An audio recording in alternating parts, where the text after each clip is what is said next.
नमस्कार। जय जय श्री सीताराम। कार्तिक महात्म अध्याय 6। तो मित्रों, आज हम देखेंगे और सुनेंगे कार्तिक महात्म अध्याय 6। श्री नारद जी बोले, जब 2 घड़ी रात्र बाकी रहे तब तुलसी की मिट्टी का वस्त्र और कलश लेकर जलाशय पर जाएं।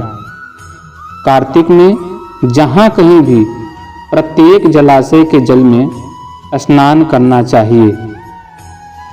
गर्म जल की अपेक्षा ठंडे जल में स्नान करने से 10 गुना पुण्य होता है और उससे 100 गुना पुण्य बाहरी कुएं के जल में स्नान करने से होता है। उससे अधिक पुण्य बावड़ी में और उससे भी अधिक पुण्य पोखर में स्नान करने से होता है। उससे 10 गुना झरनों में और उससे भी अधिक पुण्य कार्तिक में नदी स्नान करने से होता है।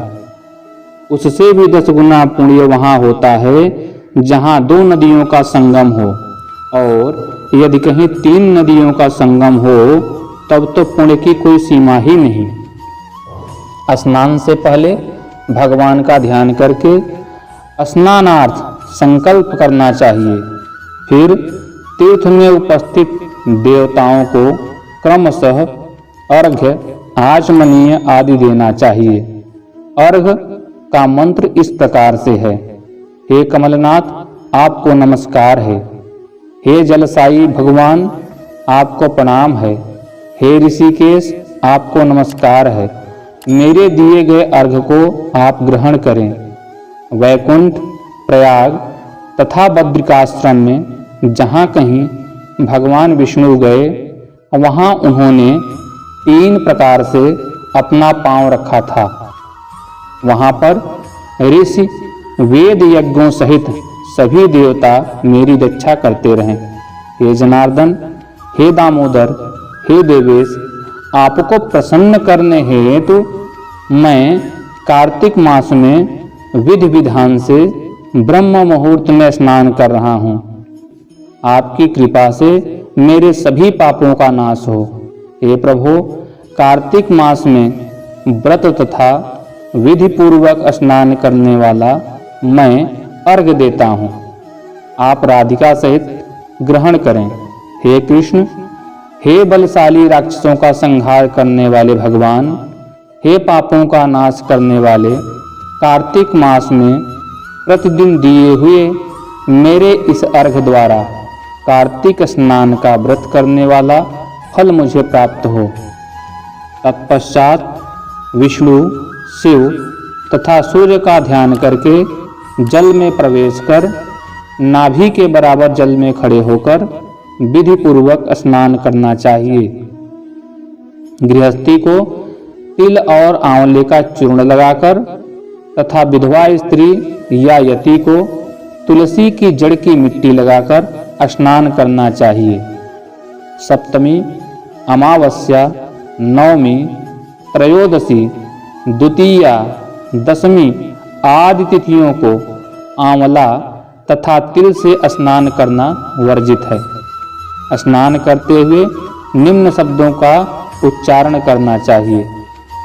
जिस भक्ति भाव से भगवान ने देवताओं के कार्य के लिए 3 प्रकार का रूप धारण किया था, वही पापों का नाश करने वाले भगवान विष्णु अपनी कृपा से मुझे पवित्र बनाएं।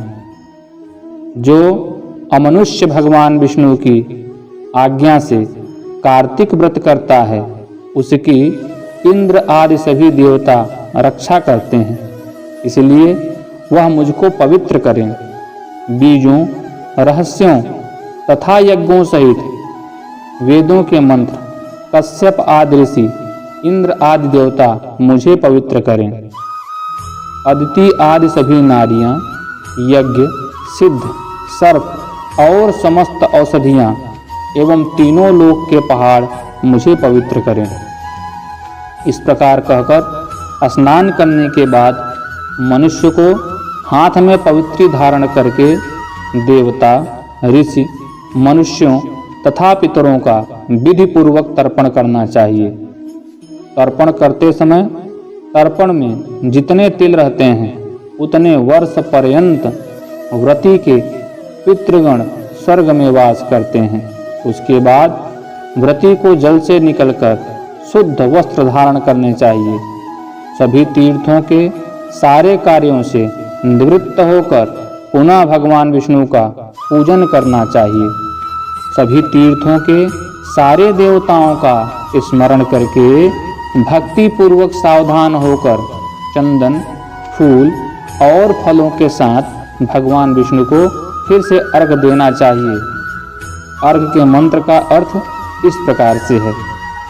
मैंने पवित्र कार्तिक मास में स्नान किया है।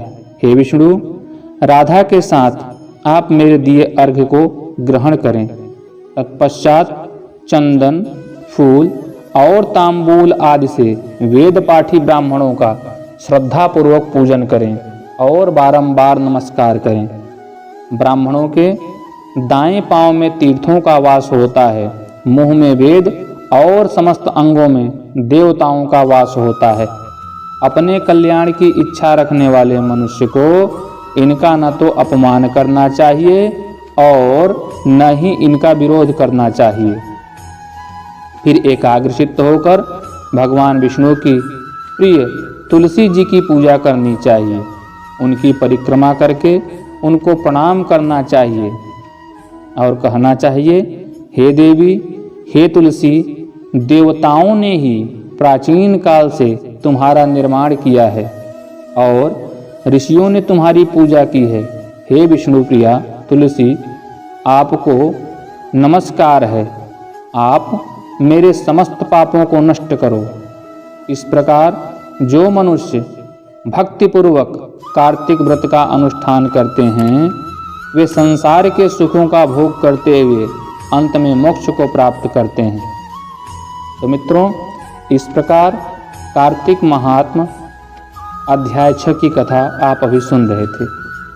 ऐसे ही और कथा सुनने के लिए आपके अपने चैनल प्रवचन मार्ग को सब्सक्राइब करके बेल आइकन दबाना न भूलें, ताकि आपको कर्मकांड, पुराणों की कथाएं, मोटिवेशनल कहानियां, ज्योतिष वास्तु से संबंधित विषय हमारे चैनल पे आपको उपलब्ध होते रहें। साथ ही साथ व्रत और त्यौहार की कथाओं की भी श्रृंखला जल्द शुरू होने वाली है, तो उसका भी लाभ आपको प्राप्त हो जाएगा।